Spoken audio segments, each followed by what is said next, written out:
A 5-year-old girl died overnight after being thrown from the Dick Meisner Bridge. St. Pete police believe the person who did it is her own father.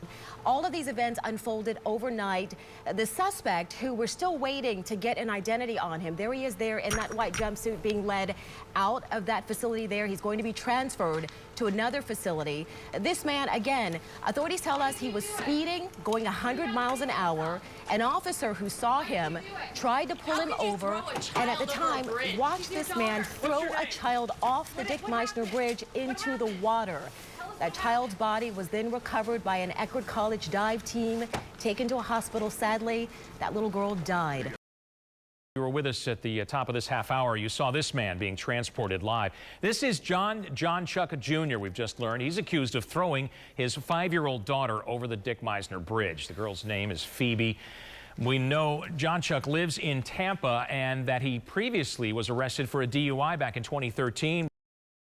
Ashley, what did he have to say about what he did? Dan, I asked Jonchuck Jr. how he could do that. How could he throw his daughter off of that bridge?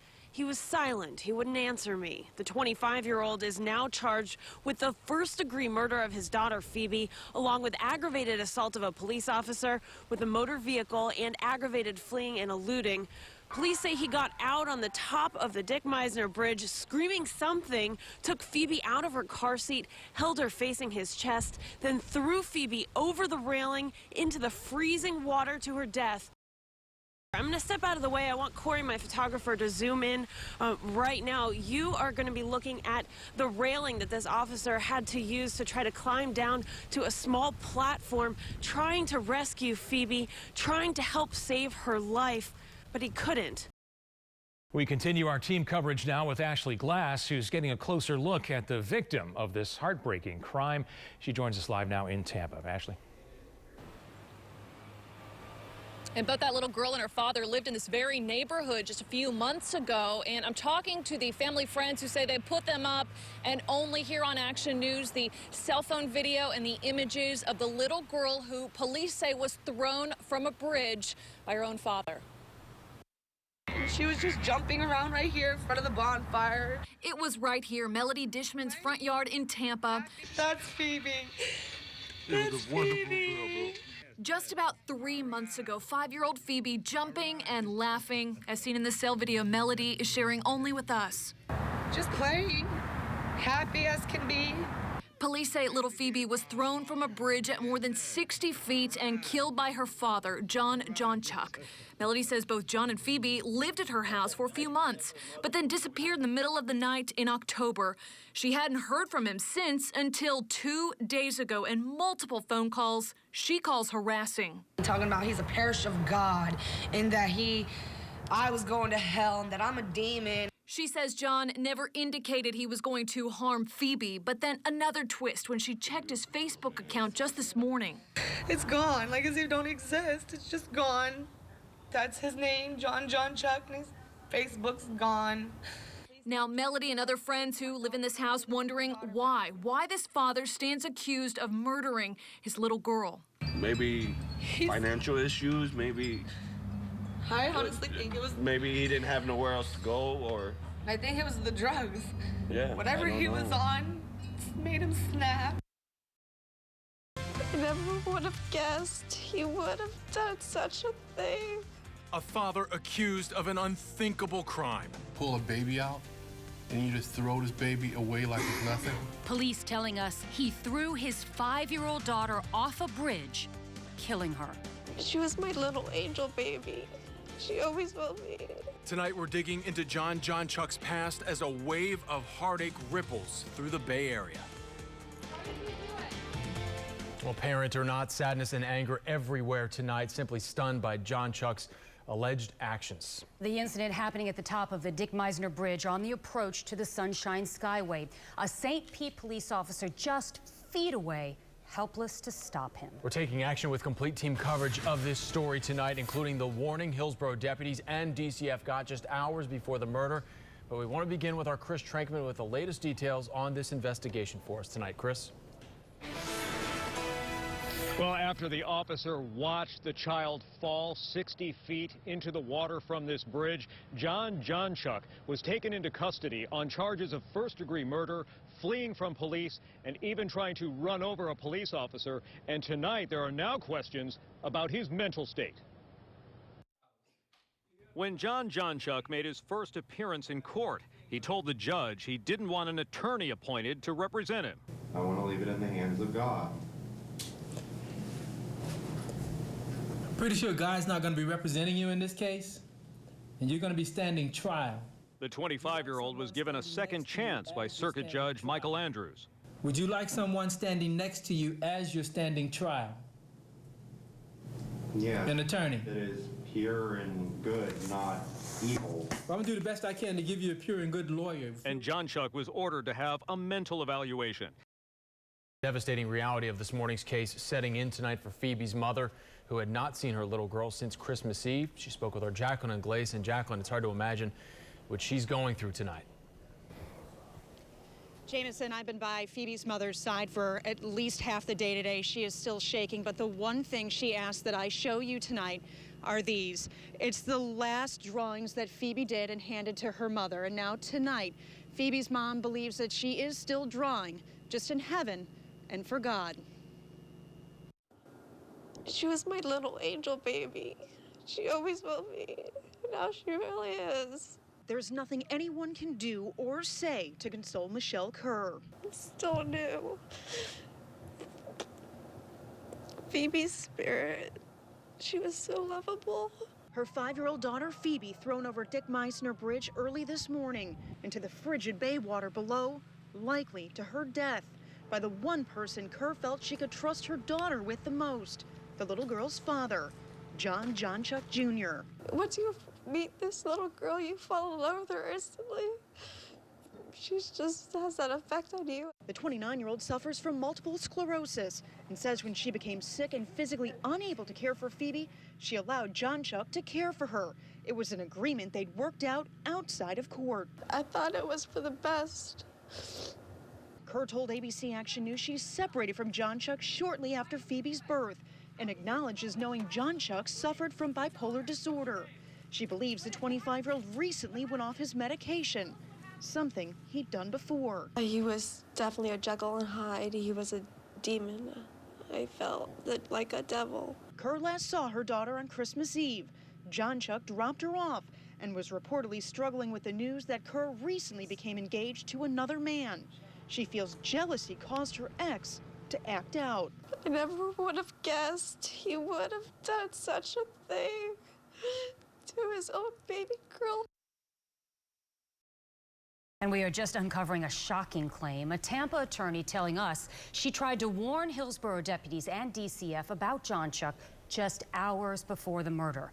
I-Team investigator Adam Walzer has been digging into this story all day and continues our team coverage right now. Adam?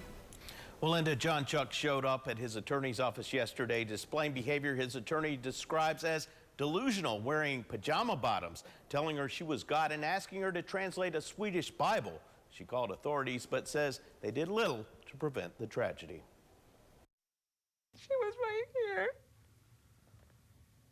yesterday drawing pictures. This picture of a smiling girl standing in front of a happy home was drawn by 5-year-old Phoebe Jonchuck as she sat in the lobby of her dad's attorney's office yesterday morning. She's a beautiful little girl. She's very polite and beautiful. Her father, John Jonchuck, met with attorney Genevieve Torres to try to gain custody of little Phoebe just hours before police say he murdered her. Torres says her client was acting so strange during the meeting that she called 911. He's out of his mind, and he has a minor child with him driving to a church now, and I should have kept the child. Hillsborough County Sheriff's deputies interviewed Jonchuck, but determined he was not a threat to himself or others. Past police and court records indicate Jonchuck had been the subject of a Baker Act proceeding for mental illness before and took Seroquel, often prescribed for bipolar disorder. Torres says she later called the DCF Child Abuse Hotline. Didn't feel that they needed to go out and check on the child. The Hillsborough County Sheriff's Office confirmed he had been the subject of 3 DCF investigations, including one that was open yesterday. We need to figure this out. It could have been prevented. We need to figure this out. especially when an attorney is calling, saying something's wrong. A woman who knew Jonchuck well is telling ABC Action News he was a vengeful man, turning on her even after she helped him for years. She spoke with our Adam Weiner, who was live at the daycare center daughter Phoebe once attended in Hillsborough County. Adam? And this is where Phoebe spent much of her childhood. It was a daycare that was at times a refuge during difficult times for little Phoebe. And the woman who runs this daycare tells me that she's trying to help Phoebe from her own father, a man who she decided over time was actually a dangerous man. It's the most heart-wrenching is that I know that Phoebe was petrified of water. She could not swim. Linda Manto says Jonchuck knew his little girl couldn't swim when he threw her into the Tampa Bay. And I can't even imagine. I mean, you know, he did everything for that little girl. Linda Mantos, a daycare owner in Hillsborough County, says Phoebe was like a daughter to her, sometimes even staying with her when Phoebe's parents weren't around. And even when they were having issues, domestic issues, he always knew that she was safe here. Right now at 11, a major change from DCF after the senseless murder of a 5-year-old girl. I know. Friends coming together tonight as we piece together the hours before this man allegedly threw his daughter off a bridge. Why? Why her? I love you, Phoebe. We all miss you. I love you so much. Tonight, the state announcing a new plan to protect our children. Good evening, everyone. I'm Linda Hurtado in for Wendy. And I'm Jamison Euler. A little girl, we're told, was afraid of water, thrown to her death in Tampa Bay. New at 11, we're getting a better picture tonight of her troubled childhood and the warning signs of what was to come. We begin tonight with Alex Hobson live in Tampa, where friends are remembering Phoebe tonight. Alex? Lots of tears out here tonight as friends and loved ones gathered here to grieve the loss of this 5-year-old girl who once lived right here in this Tampa home. I will be done. Under a dark, cold sky, candlelights flickered across a table with items they never knew would one day mean so much. You will be missed, but you're never forgotten. Her headband, her drawings, even her handwriting, now just memories of a once vibrant 5-year-old girl named Phoebe Jonchuck. I'm speechless. I feel like if she was born. News since 6, the Department of Children and Families announcing a major policy change in wake of Phoebe's murder. After warning signs about Jonchuck's state of mind, DCF says it's immediately changing their hotline policy. The new changes require an investigator to visit a caregiver within 4 hours if that person is experiencing a psychotic episode. They say they will also now notify law enforcement. In a statement from DCF, they say, quote, "We have to do more for the children like Phoebe who depend on us to protect them," end quote. Tonight, we're also finding out he took his daughter to a church before that horrific crime. Our Edward Lawrence explains. Jonchuck left his home Wednesday wearing pajama pants and a black long-sleeve shirt. At 10:30 a.m., he met with attorney Genevieve Torres. She was the first to sound the alarm about Jonchuck's bizarre behavior. He was delusional. And he was delusional in his statement and his behavior. Jonchuck was there to file paperwork dealing with the custody of his 5-year-old daughter, Phoebe Jonchuck, but he told Torres not to worry about it because it wouldn't matter. The next call she made was to 911. But what I'm saying is he's out of his mind, and he has a minor child with him driving to a church now, and I should have kept the child. She also called the state's abuse hotline. Jonchuck then drove here to St. Paul's Catholic Church. Father Bill Swengros says he spoke with Jonchuck, who was open about his diagnosed psychological problems. He called and said that he, felt tormented, so I think that he was looking for spiritual relief, thinking that his mental problems might have had a spiritual cause, if you will. Swengros says Jonchuck asked to be baptized. Deputies caught up with him at the church. After a 20-minute conversation, deputies wrote he did not show signs of an imminent risk to himself or others. Swengros agrees. Aside from the fact that I could tell that he was struggling, there wasn't anything that came out that was sort of hinted of any sort of danger to him or to his family or anyone else. Jonchuck returned to the church 2 hours later with his daughter and stepmom demanding to be baptized on the spot.